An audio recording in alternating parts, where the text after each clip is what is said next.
En algún lugar del Pacífico Sur, hace entre 9 y 10 millones de años, una ballena de 10 metros asciende hacia la superficie. Lleva 25 minutos subiendo desde los 400 metros donde se alimentaba entre corrientes cálidas. Los pulmones al límite, el cuerpo orientado hacia arriba. Sobre ella, a 20 metros de profundidad, algo espera sin moverse. No necesita moverse para saber dónde está la ballena. Lleva 15 minutos sabiéndolo. Pesa 50 toneladas. Mide entre 13 y 17 metros de longitud. Tiene dientes en ambas mandíbulas, arriba y abajo. 17 por fila en cada lado, 36 centímetros cada diente. Y en la cabeza, que ocupa 3 metros de su longitud total, hay un órgano capaz de cartografiar el océano en oscuridad completa desde varios kilómetros de distancia. La ballena llega a 10 metros de la superficie. Livyatan Melvilley ya sabe exactamente lo que ocurrirá en los próximos segundos. De ese encuentro ocurrido hace 9 millones de años en el Pacífico cálido que entonces cubría lo que hoy es la costa árida del Perú, no existe registro directo. Lo que existe es un cráneo.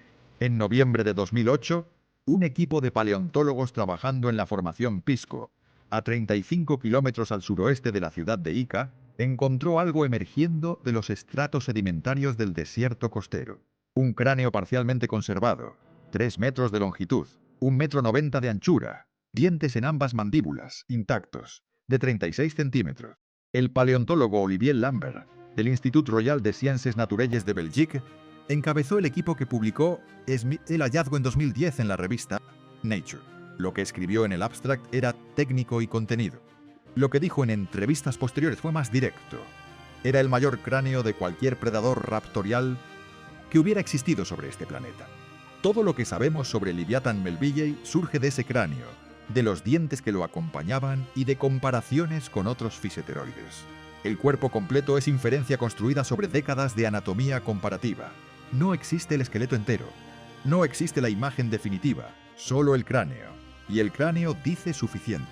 El nombre que el equipo quiso darle al animal no era Livyatan, era Leviatán, el monstruo bíblico del mar, la criatura del Antiguo Testamento que ningún arma podía herir, que vivía en la frontera entre el mundo conocido y el que carece de nombre. Leviatán, en honor al monstruo, y Melvilley, en honor al autor de Moby Dick. Pero Leviatán ya pertenecía a la taxonomía. Un mastodonte del siglo XIX había sido bautizado con ese nombre en 1841. La nomenclatura binomial no permite duplicados. Los autores buscaron otra opción y eligieron Livyatan, la transliteración hebrea del mismo término, sin ceder en el significado. El nombre que querían ya pertenecía a algo más pequeño. El nombre que obtuvieron dice lo mismo en hebreo antiguo. Lo que ese hallazgo reveló en los estratos del desierto peruano abrió una pregunta sobre el Mioceno tardío que la paleontología oceánica había sospechado sin poder documentarla a esa escala. Si el océano de hace 10 millones de años pudo tener simultáneamente dos predadores apex de masa comparable con estrategias de caza distintas, en el mismo tramo de agua, cazando presas que se solapaban. Y si ambos desaparecieron juntos, el caso se construye pieza por pieza, 3 metros, para tenerlo en escala. El cráneo de un cachalote macho adulto moderno tiene aproximadamente 1,5 metros de longitud. El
sirven para otra función: cavar, combatir con rivales, demostrar.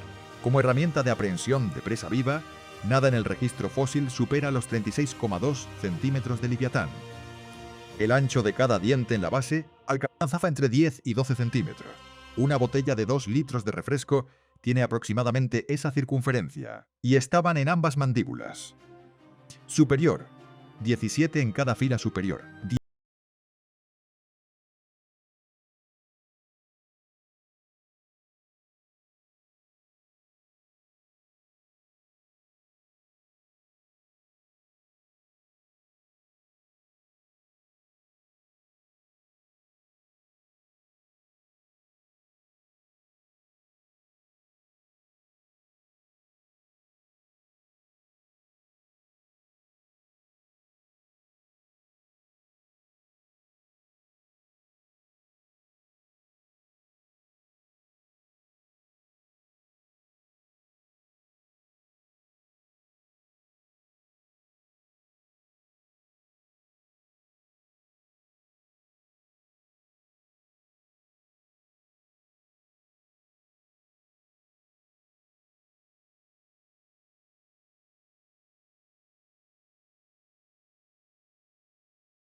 Pulsos de sonido que alcanzan los 236 decibelios, el nivel de presión acústica más alto producido por ningún organismo del planeta. Esos pulsos viajan a 1500 metros por segundo en el agua, rebotan en cualquier objeto con densidad diferente al agua y regresan al animal convertidos en información espacial tridimensional. Un mapa del océano circundante actualizado en tiempo real. La cuenca supracraneal de Leviatán era proporcional al tamaño de su cráneo. En un cráneo de 3 metros eso implica un órgano de espermaceti de escala significativamente superior al del cachalote moderno. ¿Qué producía ese órgano en un animal de esa masa? En aguas cálidas y relativamente poco profundas, donde la acuostrina funciona de manera diferente que en las aguas frías y abisales donde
alcanzaba entre 10 y 18 toneladas métricas. Los dos animales comparten estratos en la formación Pisco, dos predadores apex de masa comparable en el mismo océano, en el mismo periodo geológico, con las mismas presas en el mismo tramo de agua. Lo que sucedía cuando coincidían en el espacio no tiene respuesta directa en el registro fósil.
captura de presas grandes en la columna de agua superior.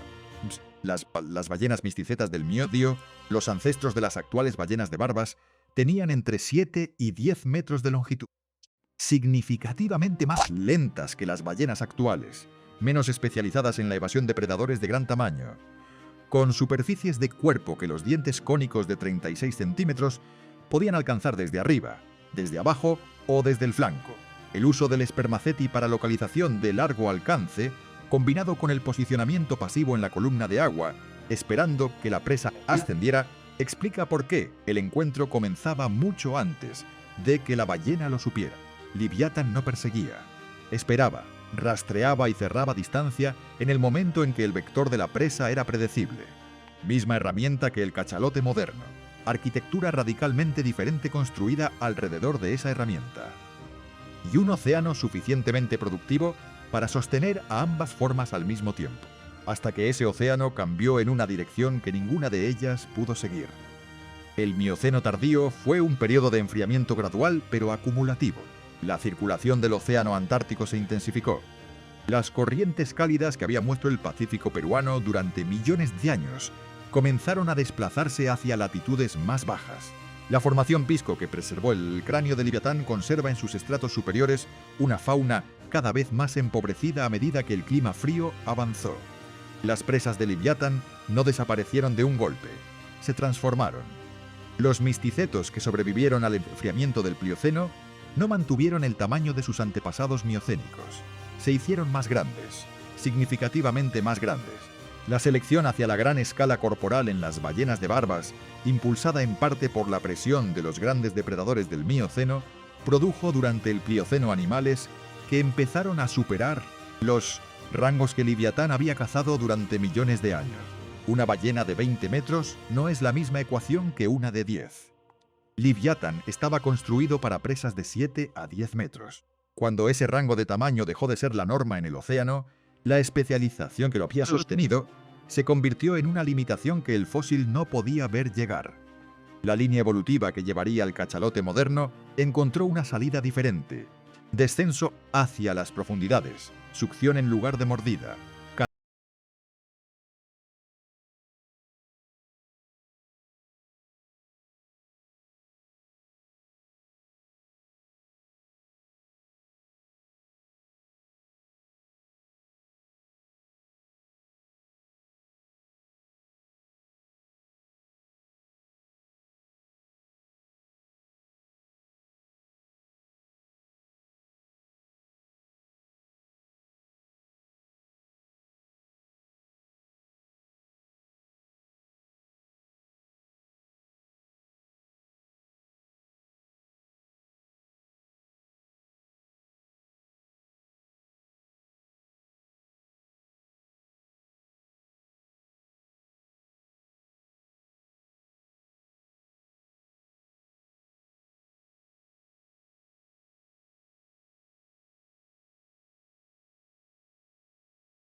Presas se solapaban.